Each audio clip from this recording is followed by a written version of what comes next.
Gentlemen, hey, congratulations on this documentary, The Judge. Thank you. So where did the original idea came from? Why did you guys want to make a documentary on Robert Merhige? Take it away, Al. Okay. When I first moved into the office I'm in now, it's a building owned by the judge's son.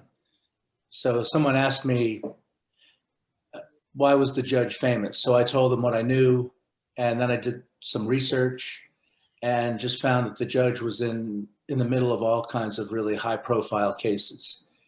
And I just thought it would make a good documentary. So I got in touch with Bob, and that's how it started. We just basically started with nothing, and we wound up with a movie. Took us 5.5 years, but we did it. So that's kind of the thumbnail version. Was it 5.5 years because of all the research and the extensive research of through his history? Is that what's going on? It was research, raising money. Yeah, I mean, just the whole process. And so maybe Bob can. Yeah, when Al found me, because we really did not know each other, and I've been in the film business for over 40 years, so I had a little bit of a track record, and I think he was looking for somebody along my line. And I was very familiar with the judge because of my earlier years in television, working in film departments and news and documentary stuff. So I knew about the judge. He asked me what I thought. I said, I think, we could probably raise the money and get it done. And that, again, is the short version. But the first year or two, it was a lot of legwork, a lot, because we didn't have any money. And eventually we got enough funding to get going. Now, why is it so important for us to know Robert Merhige? Because obviously he had some high profile cases, but that's a long time ago. Like why like a younger generation should actually care? Well, because of the fact that the issues that he was dealing with, we're still dealing with. I mean, his most high profile cases involved desegregating the public schools in Richmond, Virginia. And so he was tasked by the Supreme Court to integrate the schools. And because of white flight, the Richmond city schools were like 90% African-American. So he was saying, well, how can I integrate these schools when we're going to be busing the African-American kids from one school to another, and it's not integrating them. So he came up with a plan to start busing people across city county lines to achieve true integration, and also to get over the concept of the other, which is a problem we're still dealing with.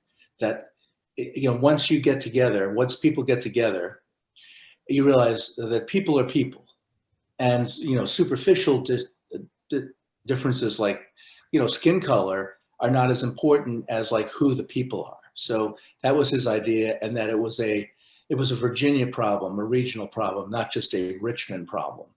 And so he was trying to break down these hundreds of years of segregation, and met with tremendous resistance. I mean, people threatening his life, people threatening his family's lives. At one point, they shot his dog. They burned down a guest house on his property where his mother-in-law was living. And every weekend there'd be like protests at his house, people driving around the block with a hearse, with a coffin on the top. I don't know what happened there, but so anyway, that's one of the things we're still dealing with. He had the Keepone case, which dealt with chemical company dumping poison, essentially a DDT related product, into the river, polluting the river and infusing the fish with this poison that people were eating the fish. I mean, so we're still dealing with the same problems. And we also, over the last several months, years, have been dealing with people like attacking the independence of the court, which is also what he was dealing with. He stood up to it like most of the judges today stood up to it. But it's it became a very timely story as we were doing it. And, taking the University of Virginia from a single-sex university to ordering them to admit women. I mean, these are issues we're still dealing with. And this is, since he went on the bench in the late 60s, now I can't even do the math in my head, but it's a long time since he started dealing with the same problems we still have. So that's why it's important today. And one additional note to that, my son and his wife are both both lawyers. They got to see the film when I made a visit to New York to see them. And the next day, both of their comments were, this is something, in their opinion, and they went to UVA, every law school student should be required viewing. And I really drilled down on that because it was my son. I thought he was being a little kind, but he said, no, not at all. He was familiar with a lot of things that were said in the film, but a lot of things got clarity after they saw the film, and also the way the judge interacted with these cases in his courtroom. So that's a good thing for the young and up and coming legal world.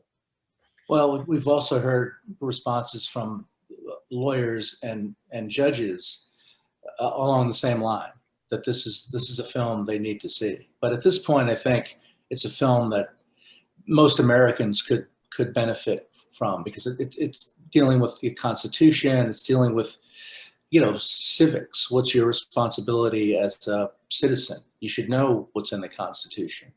And the judge believed that the courts were the great leveler, that everybody that walks in there has the right to be heard, and you're all on the same footing. And that's something I'm not so sure it's still that strongly felt these days, but he believed it. And he also believed it was the place where the common man would be protected from the forces of government or big business or whoever else was sort of trying to impose their will on the common man. So, anyway. Yeah, separation of powers, very important. Yeah, especially today, what we've all gone through, and what's coming up in the future. Yeah, absolutely.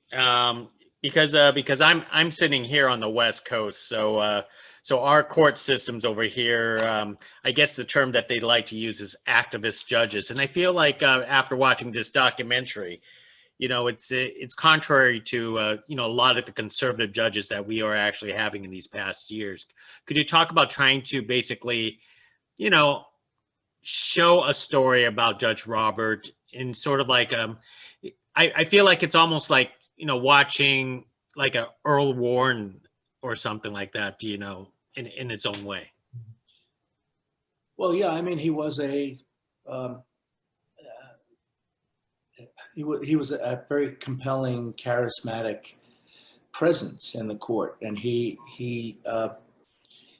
understood his role. He took it very seriously. He actually had an opportunity at one point to move up to the Court of Appeals, the DC Court of Appeals, which is one step usually from the Supreme Court. And he didn't want to do that because he had been a trial lawyer. He had been a criminal defense attorney, which is also pretty unusual that they don't get appointed to the usually, but he did. So he liked the interaction with the lawyers. He liked the interaction with the juries. He was very much a people person. He liked people, he liked lawyers, and he liked the action.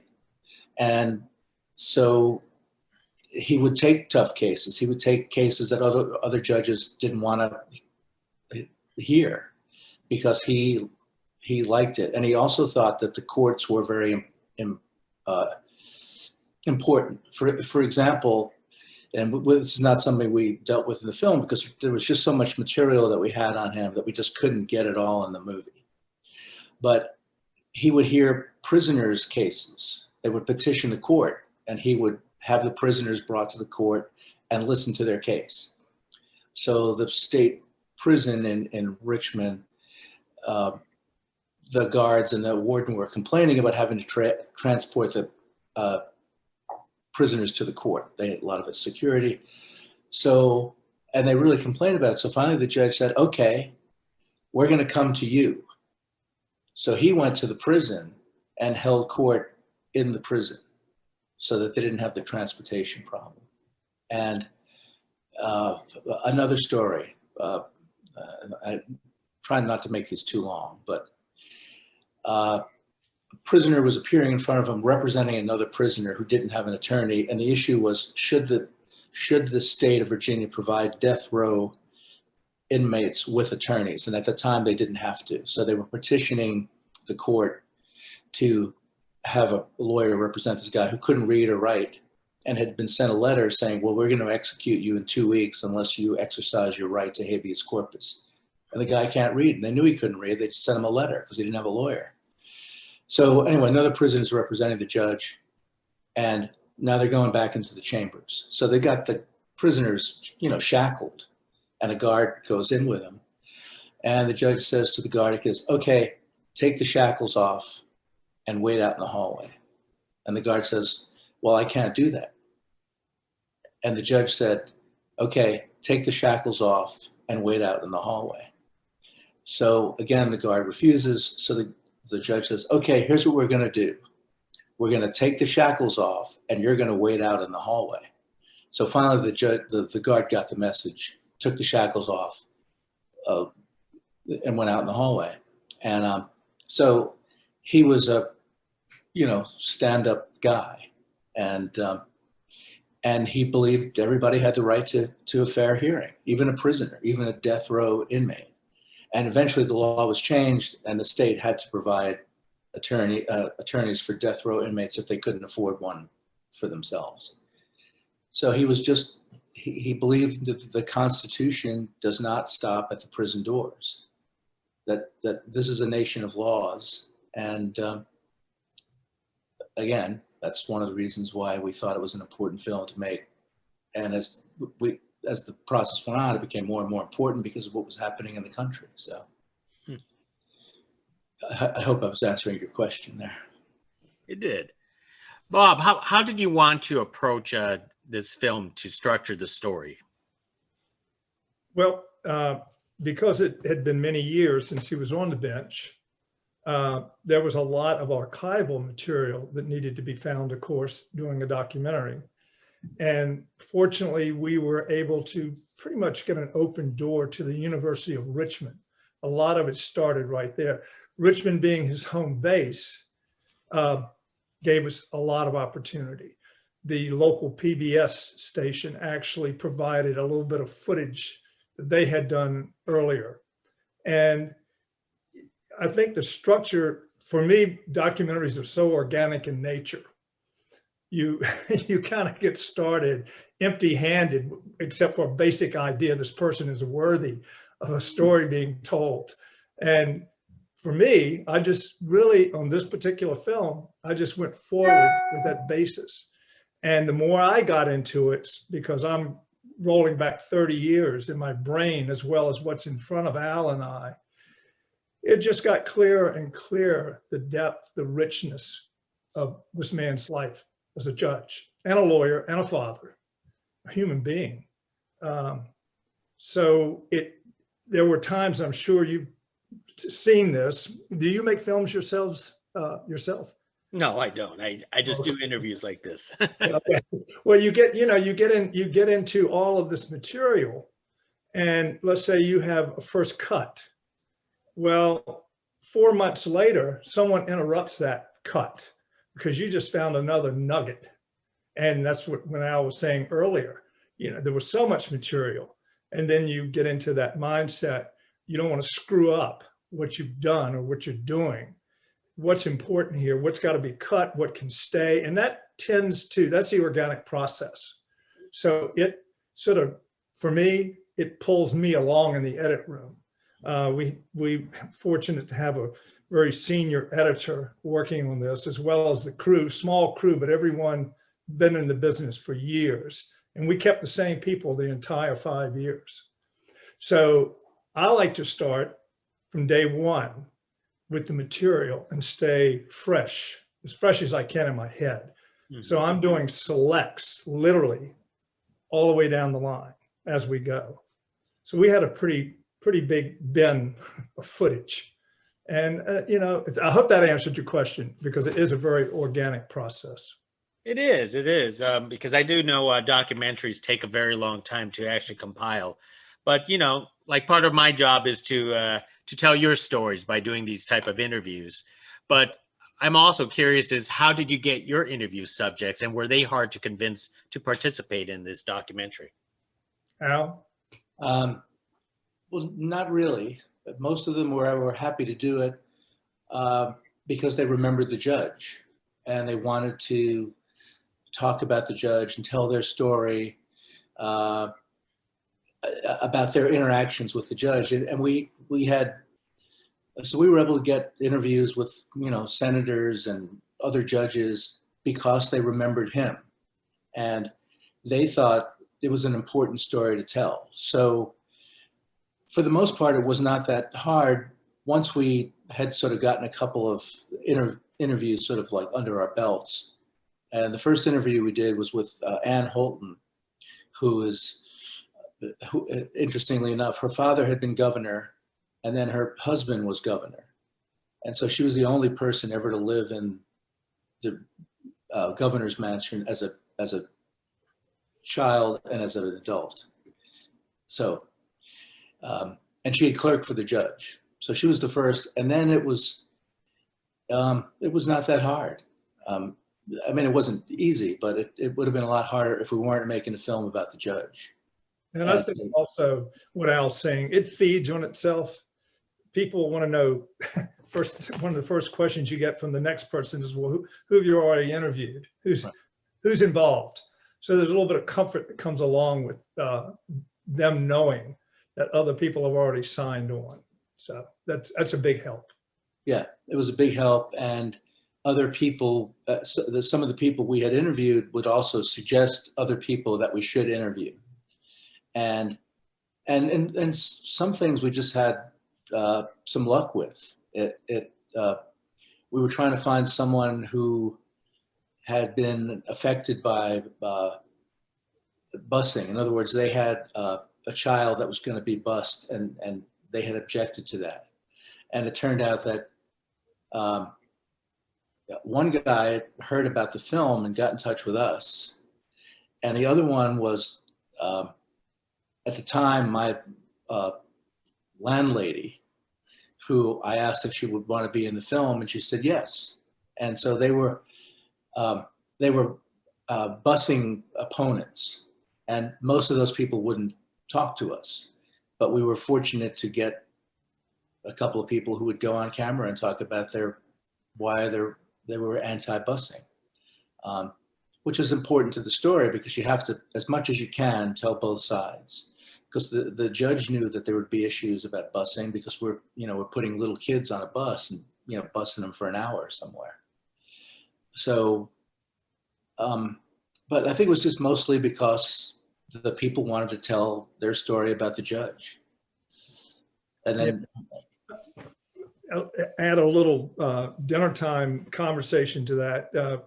Folks, I would go to these little dinner parties. We live kind of in a rural setting now. I don't live in Richmond anymore. And dinner parties are kind of big. And from time to time, people would ask me what I was working on. And when I said his name, and Al and I were doing this documentary, sometimes it just surfaced all of their feelings of 30, 40 years earlier because they had children being bused. So it made for some interesting conversations around the dinner table from time to time. And I'm sure that as the film rolls out and they get to see it, I'm sure I'll get some more interesting comments coming back, because a lot of people did have a difficult time with that time period and what was going on. A lot of people have softened to the judge that we have talked to. And some of that's in the film, I think. And, looking back, they can see things a little clearer with less edge about him. Yeah. Excellent. And And talk about your narrator, because you brought Justin, who's actually he's pretty well known in the industry. Why is it so important to bring him to narrate a documentary like this? Well, we were trying to get, at first we tried to get Martin Sheen, and he was willing to do it, but it didn't work out because of, just issues with the union and other things. But I actually know Justin's mother. So, and she had gotten in touch with us about some interview somebody had done for a local magazine. And so I asked her, I said, well, do you think he'd be interested in doing the narration? Because I'd heard other narration that he had done. I thought, well, he'd work. And he was also kind of a little younger. I thought maybe we get a younger demographic interested in the film, because it's really important to have younger people find out about the judge and the issues that he was dealing with. So I sent him an email, and he said, well, do you have something to send me? And I sent him one of our first final cuts, about which there were a number of those. But anyway, so I sent it to him, and I got an email back from him saying, got it, watched it, love it. What can I do to help? And so that's how that happened. And so we went to New York and did the narration, and he was great to work with, and he was really kind of into the project. And so that helped, but he just liked the judge's story, and it was compelling to him, and he wanted to be involved. So that's how it happened. It wasn't, then all the other stuff had to happen. The lawyers had to talk to each other and all that kind of stuff. But he stayed with it and wanted to do it, and really, I think that kind of helped make it happen. But it was really because I knew his mother, and he's pretty close to his mother. So I think maybe his mother told him to do it, but I don't know that for a fact. But he was great. Did a great job. He was great to work with. So. And it sure doesn't hurt a documentary, which are difficult to get made anyway, to have a name recognition like his or Martin Sheen. I mean, we all know that. It really does help. And what Al said about the young demographic, I know when I started telling people who was going to narrate it, especially people of a certain age group, that was like, oh yeah, they knew who he was. A lot of his film work, his writings. So yeah, that all helps a lot. And he did a great job. And everybody asks us the same question: how do we get him? Yeah. So, yeah. Well, it's who you know, and then in this type of business. Yeah. Excellent. Certainly was in that case. Well, then one more thing is I want to know the most important audience who may actually have watched this film is the judge's family. What feedback did you get from them? Well, okay, the first feedback I got from them as we watched the film, I actually took it to his son's house and he had his family there to watch it. And the first response I got was his granddaughter, who had been really close to the judge, who was in tears at the time, came over and just gave me a big hug, and couldn't actually talk because she was so choked up emotionally. They really have been generous in their praise of the film. They think we did a really good job, and they're happy that we did it, because I think most of the people who were in the film or helped us with the film thought it was, long or about time that somebody made a movie about the judge. But his family is, they're pretty happy with the way it turned out. So. Yeah, and adding to that, being everyone or so many people in Richmond knew the judge. And so you already had an audience, be it negative or positive, in Richmond and Virginia for that matter. And when you asked the question at the top of our conversation about what why was he so important is to do a film on a national level. I think the content now speaks to that. I think other judges, other lawyers looking at this film, the cases that came before his bench and his manner of how he handled things, it has a great value in the times that we live now and going forward. I definitely believe that wholeheartedly. So, yeah, I mean, you don't know. You put it in the oven, you take it out, and let everybody get a taste, and you hope it gets more thumbs up than down. So, pretty much it there. That's with anything with filmmaking, yeah. Amen. Well, let me leave with one more thought here. When people do watch The Judge, what is the one most important lesson that you hope that they would take away? Well, just that it will spur more interest in him, but also more interest in, how the courts work, how what's in the Constitution, just to find out more about our democracy, because, and this is one of the things that the judge believed in, that this is being part of a democracy is not a spectator sport. You have to be involved. You have to know what's happening. You can't just assume that your congressman or that your senator is going to take care of you, or they're going to do it for you, because if that becomes your attitude, what then happens is mostly they do it to you. So you have to be involved. You've got to write letters. You've got to know what's going on. You've got to know what's in the Constitution. You have to participate. You have to vote. I mean, half of the people in the country don't vote. This past election, more people voted than had in, I think it was 30 years or something. So you have to 100 years. Okay. Yeah.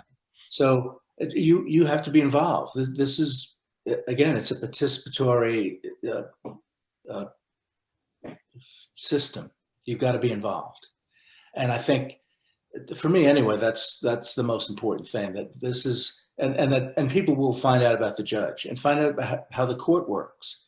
I mean, my feeling about lawyers after this movie was I had much more respect for them and what they really do, what really happens in the court system, which people don't know about. I mean, they hear about, somebody getting $120 million because somebody spilled hot coffee on their leg.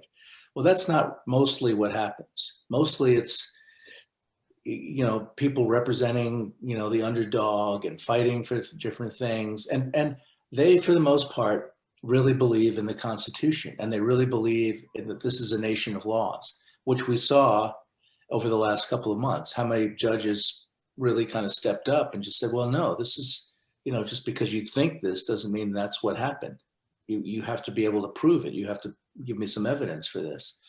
And so, and they, the same thing, we talked to the judges. I mean, they really believe in the system. So people need to know about it. People need to get involved, and people need to participate. That's the lesson I would hope that they would learn from the film. Excellent. Bob, you want the last word? Yeah, I would say, the film originally, its working title was The Judge. And after about 2 years of in and out of the edit room, one day I was sitting there by myself, and I had just swept through it again. And I realized this man has such character, just incredible. And the cases are so complex, not all of them, but so many of them. And his courage to stand his ground in the legal world, I think that will resonate and help support a healthier society going forward. That's where I would leave that. Yeah. And I wrote that down, and then we changed the title about, I don't know, a month or so later. So it became The Judge, Character, Cases, and Courage. Yeah. Absolutely. Well, gentlemen, congratulations on this documentary. It's very informative. I've learned quite a bit about Judge Robert here just by watching your documentary. So congratulations, and hopefully we get to do this again. I look forward to your next projects. Nice meeting. Thank you. Thank Yeah. you. Nice meeting Bye you. now. Bye.